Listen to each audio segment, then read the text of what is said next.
लेकिन सबसे पहले हमारा आपसे एक सवाल है। कल्पना कीजिए अगर आपके आसपास वीडियो बनाने वाला कोई यूट्यूबर या रिपोर्टिंग करने वाला कोई तथाकथित पत्रकार पाकिस्तान के लिए जासूसी कर रहा हो तो आप क्या करेंगे? ऑपरेशन सिंदूर के बाद भारत में ऐसे कई जासूसों की गिरफ्तारी हुई है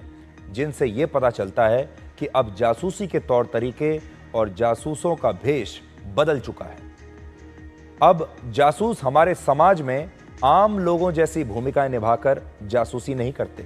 बल्कि अब ये यूट्यूबर्स, सोशल मीडिया इन्फ्लुएंसर्स और पत्रकार बनकर भारत की जासूसी कर रहे हैं। एनआईए ने दिल्ली से सीआरपीएफ के एक एएसआई को गिरफ्तार किया है जो पाकिस्तान के एक हैंडलर को भारत के बारे में संवेदनशील सूचनाएं देता था। और ये एएसआई जो है, इसने एनआईए को जो बयान दिया है उसको जब आप देखेंगे, उसके मुताबिक सबसे पहले इसकी मुलाकात एक महिला से हुई जिसका यह कहना था कि वो चंडीगढ़ के एक न्यूज़ चैनल में रिपोर्टर है और उसे खबरों को कवर करने के लिए कुछ खास जानकारियां चाहिए होती हैं, और ये कहकर दोस्ती कर ली। कैसी जानकारियां चाहिए इस रिपोर्टर को? जैसे जम्मू कश्मीर में सीआरपीएफ का दस्ता कहां कहां जा रहा है, कौन सी नई मूवमेंट हो रही है, सीआरपीएफ की तैनाती कहां कहां पर है, या कोई केंद्रीय मंत्री कश्मीर में कितने दिन के दौरे पर आ रहा है, वो कहां कहां जाएगा, ये केंद्रीय मंत्री कहां रहेंगे। और इस जासूस को एक पत्रकार के भेष में देखकर सीआरपीएफ के इस एएसआई को जरा भी शक नहीं हुआ और उसने ये सारी सूचनाएं इस पत्रकार को देनी शुरू कर दी, ये सोचकर कि ये पत्रकार है और पत्रकार तो अक्सर ये जानकारियां लेते ही रहते हैं। इसके बाद इस जासूस रिपोर्टर ने एक लड़के से इस एएसआई की बात करवाई और इस लड़के ने भी यही कहा कि वो एक रिपोर्टर है और लोगों के बीच जाकर अपने कैमरे से खबरों को कवर करता है। ये लड़का भी एक पाकिस्तानी जासूस था जिसने इस सीआरपीएफ के एएसआई को संवेदनशील जानकारी देने के लिए 12,000 रुपए और सामान्य जानकारी के लिए हर महीने 3,500 रुपए देने शुरू कर दिए। हैरानी की बात यह है कि जब इस एएसआई को फंसाकर उससे भारत के बारे में संवेदनशील सूचनाएं निकाली जा रही थीं, तब ये कश्मीर के पहलगाम में सीआरपीएफ बटालियन के साथ पोस्टेड था। सोचिए, एक ऐसा जवान जो सीआरपीएफ में वहीं कश्मीर में एक संवेदनशील जगह पर पोस्टेड है। 12 अप्रैल को पहलगाम के आतंकवादी, माफ कीजिएगा 22 अप्रैल को पहलगाम के आतंकवादी हमले से सिर्फ 5 दिन पहले इस एएसआई का दिल्ली में ट्रांसफर हुआ था। पुलिस और एनआईए का कहना है कि जब इस एएसआई को गिरफ्तार किया गया तो इसने रिपोर्टर बनकर जासूसी करने वाले लोगों के साथ अपनी व्हाट्सएप चैट्स को डिलीट नहीं किया। और पहलगाम के आतंकवादी हमले के बाद जब भारत के गृह मंत्री अमित शाह जम्मू कश्मीर गए और वहां उन्होंने, सरकार ने 50 टूरिस्ट स्पॉट्स को जब बंद कर दिया, सील कर दिया, तब ये सारी जानकारी भी इसी एएसआई ने रिपोर्टर समझकर इन पाकिस्तानी जासूसों को दे दी। और ये एक बहुत बड़ी बात है। अब आप सोचिए, भारत के होम मिनिस्टर कश्मीर जाते हैं और ये जानकारी पाकिस्तानी जासूसों को मिल जाती है जो यहाँ पर रिपोर्टर बनकर या यूट्यूबर बनकर घूम रहे हैं। कौन कौन से टूरिस्ट स्पॉट्स को सीज कर दिया गया है, बंद कर दिया गया है, ये जानकारी भी उनको मिल रही है। जो जानकारी वो चाहते हैं वो जानकारी वो जुटा रहे हैं। जब कोई रिपोर्टर किसी सरकारी कर्मचारी, पुलिस अधिकारी या सुरक्षा बल के जवानों से अंदर की खबर मांगता है तो उस पर अक्सर लोग शक नहीं करते। इसी तरह जब कोई यूट्यूबर भी कहीं संवेदनशील जगह पर जाकर कोई वीडियो बनाता है तो उस पर भी लोगों को आमतौर पर शक नहीं होता। और हमें यही लगता है कि एक रिपोर्टर का काम ऐसे ही खबरें निकालना है और यूट्यूबर का काम भी ऐसे ही जगह जगह जाकर वीडियो बनाना है। और अगर वो ऐसा कर रहे हैं तो इसमें कुछ भी गलत नहीं होगा। लेकिन अब पाकिस्तान इसी बात का फायदा उठा रहा है और वो जासूसों को यूट्यूबर और रिपोर्टर्स बनाकर आपके बीच भेज रहा है। इसमें पाकिस्तान के लोग भी हो सकते हैं और यहां रहने वाले लोग भी हो सकते हैं।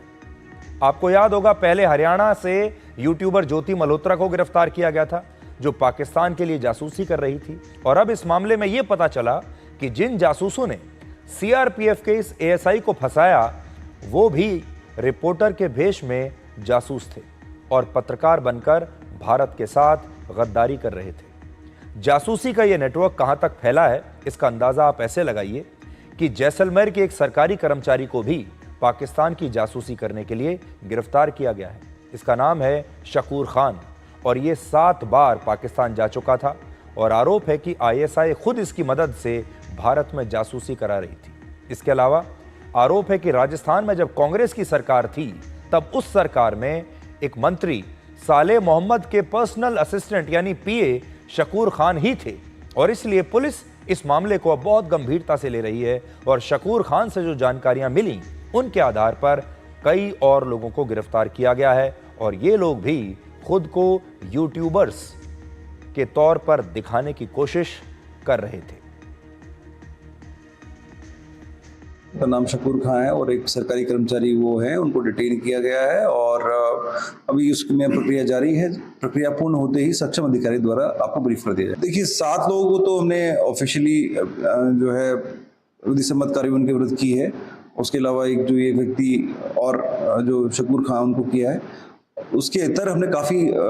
सैकड़ों की संख्या में लोगों से पूछताछ की है जिन पे भी हमें थोड़ा भी संदेह था। काफ़ी लोग हमारे रडार पे भी हैं और लगातार उन पर नजर बनाया हुआ है। लगभग 7 लोगों के साथ में हमने पहले ये विधि सम्मत कार्रवाई की। राजस्थान के ही भरतपुर से एक और व्यक्ति की गिरफ्तारी हुई जिसका नाम है कासिम और आरोप है कि यह भी पाकिस्तान के लिए जासूसी कर रहा था और पाकिस्तानी हैंडलर्स को चोरी छिपे भारत के फोन नंबर्स के सिम कार्ड दे रहा था और दावा है कि पाकिस्तानी हैंडलर्स इन्हीं सिम कार्ड से भारत में जासूसी करने वाले सुपारी यूट्यूबर्स से व्हाट्सएप पर चैट करते थे और ज्यादातर ये सारी जानकारियां व्हाट्सएप पर ही मंगाई जाती थी।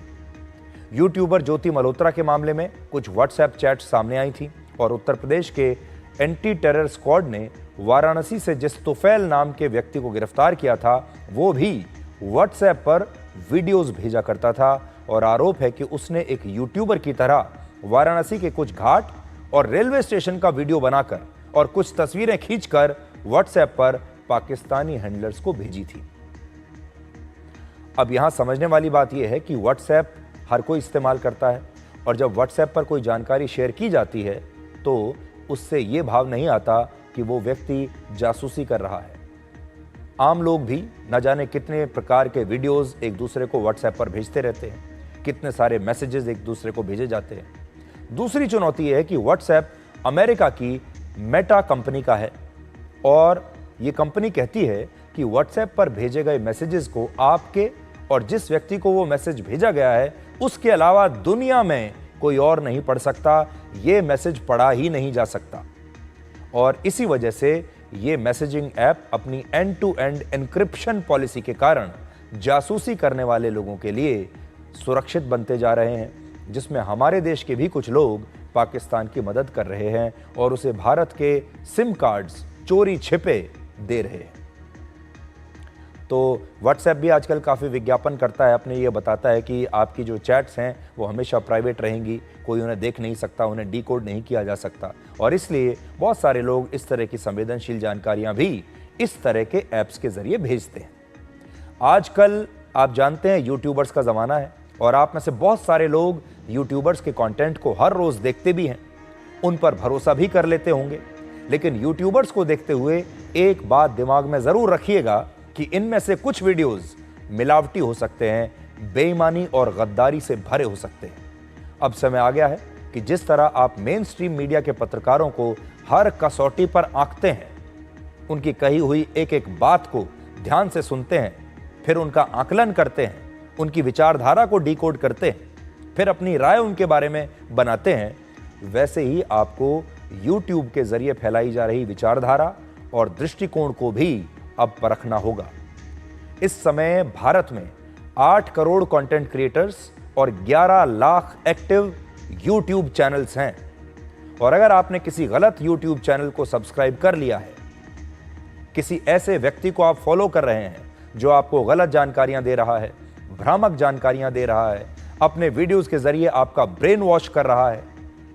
तो हो सकता है कि वो अपनी मिलावटी विचारधारा और बेईमान रिपोर्टिंग से आपके सोचने और समझने की क्षमता को भी प्रभावित कर रहा हो, आपके परिवार या आपके बच्चों के साथ भी ऐसा कर रहा हो। एक बात है, हम यहाँ ये स्पष्ट करना चाहते हैं कि हमने ये शब्द तो इस्तेमाल किया यूट्यूबर्स, लेकिन सारे यूट्यूबर्स ऐसे नहीं हैं। आज भी ज़्यादातर यूट्यूबर्स ईमानदार हैं, अपना काम अच्छे से करते हैं। बहुत सारे लोग अपनी रोजी रोटी कमाने के लिए यूट्यूब पर वीडियोस डालते हैं, लेकिन फिर भी एक वर्ग ऐसा है, कुछ यूट्यूबर्स ऐसे हैं जो एक खास विचारधारा का समर्थन करते हैं, कुछ खास देशों का समर्थन करते हैं, कुछ खास पार्टियों के हिसाब से अपना कंटेंट बनाते हैं। आपको पता है कि अगर आप इस व्यक्ति के यूट्यूब चैनल पर जाएंगे तो वो क्या कहने वाला है, किसकी बुराई करेगा और किसकी तारीफ करेगा। जैसे आज भी हमारे देश में ऐसे बहुत सारे यूट्यूबर्स हैं जो इस प्रकार के वीडियोस बनाते हैं जिनमें पाकिस्तान का पक्ष आपको मजबूत दिखता है और भारत का पक्ष आपको कमजोर दिखाई देता है। ऐसे बहुत सारे यूट्यूबर्स हैं जो पत्रकार बनकर या यूट्यूब पर आकर अपने वीडियोस के जरिए आज भी ये जानने के लिए बेताब रहते हैं कि भारत के पाकिस्तान के साथ युद्ध में कितना नुकसान हुआ है, भारत के कितने प्लेन गिरे हैं। वो हर रोज यही सवाल लेकर आपके सामने आते हैं कि भारत को बताना चाहिए कि उसका कितना नुकसान हुआ है, भारत को बताना चाहिए कितने प्लेन गिरे हैं और कहां-कहां पर नुकसान हुआ है। उन्हें पाकिस्तान की मदद करनी है। ऐसे न जाने कितने यूट्यूबर्स और कितने लोग हैं हमारे बीच में, जिनमें हमारे देश में कुछ यूट्यूबर्स भी हैं, पत्रकार भी हैं, नेता भी हैं, जिनके बारे में पाकिस्तान का मीडिया हर रोज अपने यहाँ उनका जिक्र करता है, उनके वीडियोस को दिखाता है और पाकिस्तान में इन वीडियोस को दिखा दिखाकर कहा जाता है कि देखिए भारत में भारत की ही सरकार का कितना विरोध हो रहा है। इन वीडियोस को दिखाकर पाकिस्तानी मीडिया ये कहता है कि देखिए भारत के अपने लोग ही भारत की सेना के साथ नहीं हैं, भारत में रहने वाले अपने लोग ही अपने देश की सरकार पर यकीन नहीं कर रहे और वो चाहते हैं कि कुछ यूट्यूबर्स, कुछ पत्रकार ऐसे वीडियोस बनाएं जिसमें भारत को लेकर सवाल पैदा हो, जिसमें शक पैदा किया जाए कि ये युद्ध तो पाकिस्तान जीता है, भारत तो जीता नहीं है। भारत ने जो रक्षा सौदे किए हैं कैसे उन पर सवाल उठाया जाए, भारत के पास जो अपने हथियार हैं कैसे उस पर सवाल उठाया जाए, कैसे ये बताया जाए कि पाकिस्तान के जो मिसाइल्स हैं, पाकिस्तान के पास जो चीन में बने हुए हवाई जहाज़ हैं वो उन्होंने कितना शानदार काम किया है, कैसे दुनिया में साबित किया जाए कि चीन में बने हुए हथियार जो पाकिस्तान इस्तेमाल कर रहा था वो कितने शानदार हैं और भारत के हथियार और भारत के फाइटर जेट्स उसके सामने टिक नहीं पाए। ऐसे बहुत सारे वीडियोस आपको देखने को आज मिलते होंगे। ये लोग कहते हैं कि हम निष्पक्ष पत्रकारिता कर रहे हैं, ये लोग कहते हैं कि हम तो अभिव्यक्ति की आज़ादी का फ़ायदा उठा रहे हैं, हम तो जो सच है वो बता रहे हैं। लेकिन आपको अब देखना होगा कि इनमें से कितनी वीडियोस नकली हैं, बेईमान हैं और ये हो सकता है कि इनके पीछे इनका जो रिमोट कंट्रोल है वो कहीं किसी और के पास हो। आपको याद होगा यूट्यूबर ज्योति मल्होत्रा भी पहलगाम में जो हमला हुआ था उसके बाद हमारे देश की अपनी सरकार, हमारे अपने सुरक्षा बलों और हमारे देश के ही अपने लोगों की आलोचना कर रही थी अपने वीडियो में और उसके इस वीडियो को लाखों लोगों ने देखा और तब उन्हें यह लगा कि ये यूट्यूबर शायद निष्पक्ष बात कर रही है और सही मुद्दे को उठा रही है। अब आपको समझ में आया कि एक यूट्यूबर आती है और कहती है कि पहलगाम में जो हमला हुआ है उसके लिए तो भारत ही जिम्मेदार है, भारत के लोग जिम्मेदार हैं, भारत का प्रशासन, भारत की सुरक्षा बल जिम्मेदार हैं और भारत का ये बहुत बड़ा इंटेलिजेंस फेल्योर है, इसलिए ये सब हुआ है। और ये अकेली यूट्यूबर नहीं है, आपको ऐसे बहुत सारे पत्रकार उसके बाद मिले होंगे जिन्होंने इसी प्रकार के वीडियोस यूट्यूब पर डाले हैं। आखिर में आपसे बस ये कहना चाहते हैं कि जिस तरह लोकतंत्र में आप बहुत सोच समझकर अपनी सरकार को चुनते हैं, बहुत सोच समझकर अपना वोट डालते हैं, ठीक वैसे ही अब इस डिजिटल युग में आपको अपने यूट्यूबर्स भी बहुत सोच समझकर चुनने होंगे।